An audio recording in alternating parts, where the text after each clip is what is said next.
knowledge.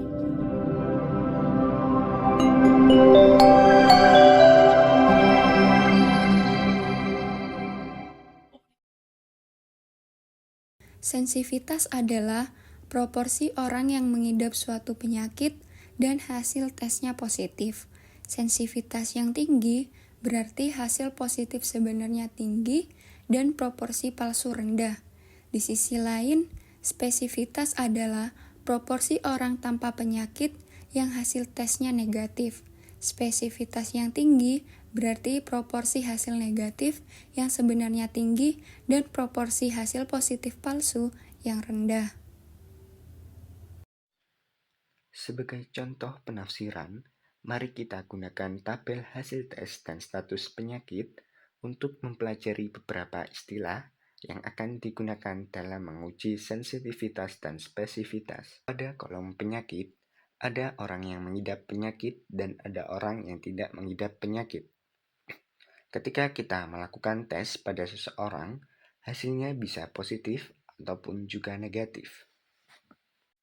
Jika hasil tesnya positif, berarti orang tersebut mengidap penyakit tersebut. Maka dapat disebut dengan positif sejati. Karena tes tersebut dapat mengidentifikasi seseorang mengidap penyakit dengan benar.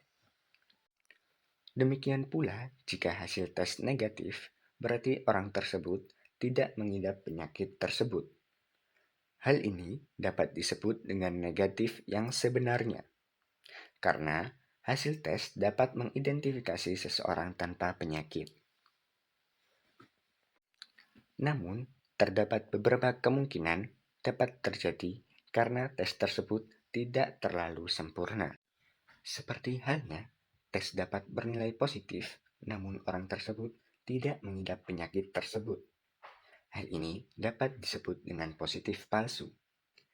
Hal ini dapat dikatakan tidak ideal karena dapat menyebabkan pengujian ataupun pengobatan lebih lanjut yang tidak diperlukan, karena dapat menimbulkan dampak psikologis yang negatif dan juga menimbulkan biaya ekonomi atau resiko tambahan. Di sisi lain, hasil tes terkadang bisa bernilai negatif meskipun orang tersebut mengidap penyakit tersebut. Hal ini dapat dikatakan sebagai negatif palsu dan dapat dikatakan tidak ideal, karena hasil tes belum menunjukkan hasil yang benar, meskipun orang tersebut mengidap penyakit tersebut. Hal ini dapat menyebabkan beberapa dampak, yakni keterlambatan dalam diagnosis penyakit dan keterlambatan dalam pemberian pengobatan yang dapat menyebabkan dampak kesehatan yang negatif. Hasil tes negatif juga dapat menimbulkan rasa aman yang salah dan perilaku berisiko yang dapat memperburuk penyakit atau bahkan dapat membahayakan orang lain. Misalnya, orang tersebut mengidap penyakit menular. Kelalaian dalam mendiagnosis juga dapat menimbulkan konsekuensi hukum. Dengan menggunakan istilah-istilah ini, kita dapat menghitung sensitivitas dan spesifisitas hasil tes. Hal ini merupakan indikator seberapa baik suatu tes dan membantu kita tentang cara menentukan kelayakan suatu tes dan menafsirkan hasilnya dengan baik. Contoh sensitivitas dan spesifitas. Kita mempunyai kelompok yang terdiri dari 600 orang.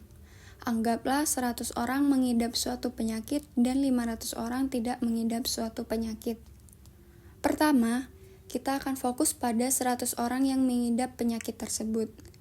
Kita akan melakukan tes pada orang yang mengidap penyakit tersebut.